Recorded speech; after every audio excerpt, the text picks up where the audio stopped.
माननीय व्यासपीठ आणि माझ्यासमोर असलेले सर्व माझे बालमित्र मैत्रिणी आणि संगीत क्षेत्रातील दिग्गज असे कलाकार आणि साधक या सगळ्यांना माझा नमस्कार.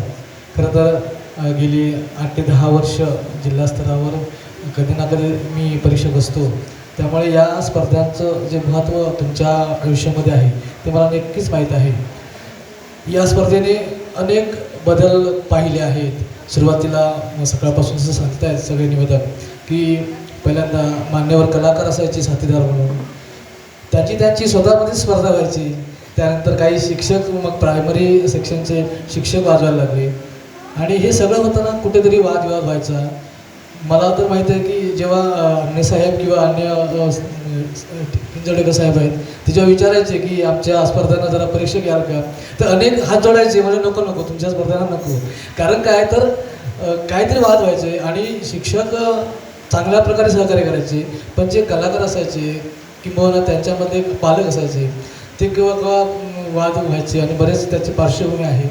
मग अशा या स्पर्धा चालत असताना आदरणीय अंगणे साहेब, अंगणे किंजळकर साहेब यांना नेहमी म्हणायचो मी की ह्या सगळ्या शाळांना खूप खर्च करतात एकेका संघाला. कारण मला माहिती होतं जवळजवळ 3 ते 4 वेळा मी रचवलेली किंवा मी संगीतबद्ध केलेली गाणी इथे प्रायमरीच्या दोन्ही सेक्शनमध्ये लहान गट किंवा मोठा गट असू दे सलग 3 ते 4 वर्ष पहिल्या नंबरचे आलेले आहेत.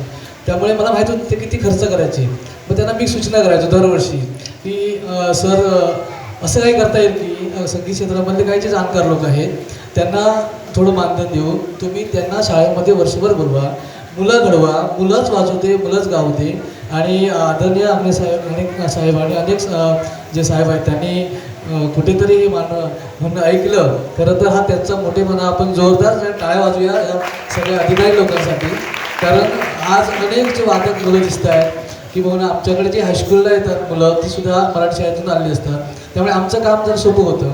आता आमच्याकडे दोन्ही आम्ही जे शिक्षक आहोत, आमच्याकडे खूप मोठा ऑर्केस्ट्रा आहे. सगळी मुलं 40 मुलं एका वेळी वाजवतात. Harmonium, tabla, keyboard, octopad, drum set बरेच वाद्य वाजवतात. हे सगळं जे आहे ते सगळं संचित आपल्या प्रायमरी सेक्शनकडून आलेलं असतं आणि आमचं काम सोपं होतं.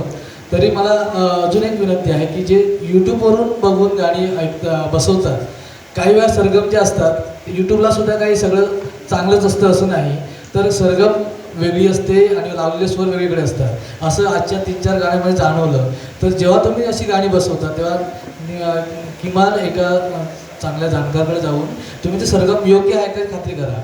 यूट्यूबला असले म्हणजे ते चांगलंच आहे किंवा योग्यच आहे असं नसतं, असं एक दोघं होऊ शकतं.